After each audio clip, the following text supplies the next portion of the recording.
Ikiwa ni ndani ya klabu ya soka ya Wekundu wa Msimbazi, tumekuja na utambulisho mkubwa na utambulisho mpya kuhusiana na kile ambacho kimeweza kuenea katika mtandao ya kijamii, na hivi sasa tumeamua kuweza kusimamisha Afrika, tumeamua kuweza kusimamisha nchi nzima juu ya usajili wa kibabe ambao tunaendelea nao hivi sasa, ikiwa ni kutoka katika klabu ya soka ya Wekundu wa Msimbazi. Bwana, kabla hatujaendelea, tukukumbushe wewe ambaye umetutembelea na umetufuatilia, ikiwa ni kwa mara yako ya kwanza, kuweza kubonyeza alama ya subscribe iliyoko chini ya video yako, kisha kitatokea kikengele. Tunakuomba kikengele hicho uweze kukibonyeza ili kuwa mtu wa kwanza kupata taarifa mbalimbali za kimichezo tunazoendelea kukusogezea mezani kwako na kukujuza kile ambacho kimewadia na kimejiri katika anga mbalimbali za kimichezo. Lakini katika siku hii ya leo tumekusogezea taarifa kamili baada ya utambulisho wa Cesar Lobby Manzoki,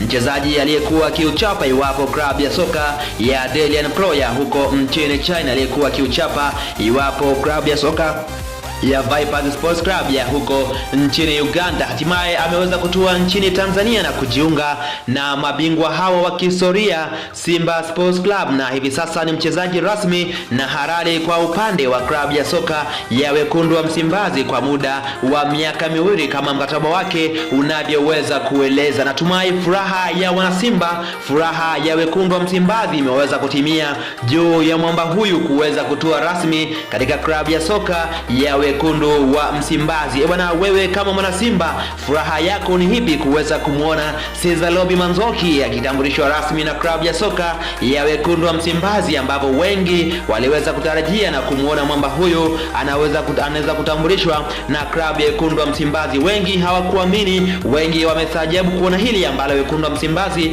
wameamua kulifanya leo. Usisahau kutuachia maoni yako hapo chini sehemu ya comment juu ya furaha yako kuhusiana na usajili wa Cesar Lobby Manzoki. Kwa taarifa kamili usisahau kupakua Simba app na kutembelea Play Store na App Store kwa ajili ya kupakua Simba app, kisha utajisajili na kuweza kulipia ada ya usajili, na ndipo utakapoweza kupata taarifa mbalimbali na updates mbalimbali kutoka katika klabu ya soka ya Wekundu wa Msimbazi. Bwana, tukukumbushe wewe ambaye bado hujasubscribe, usisahau kubonyeza alama ya subscribe, na tutakuwa kwanza kabisa kukusogezea updates mbalimbali kuhusiana na usajili wa klabu ya soka ya Wekundu wa Msimbazi. Asante kwa kuwa nasi, asante kwa kutufuatilia.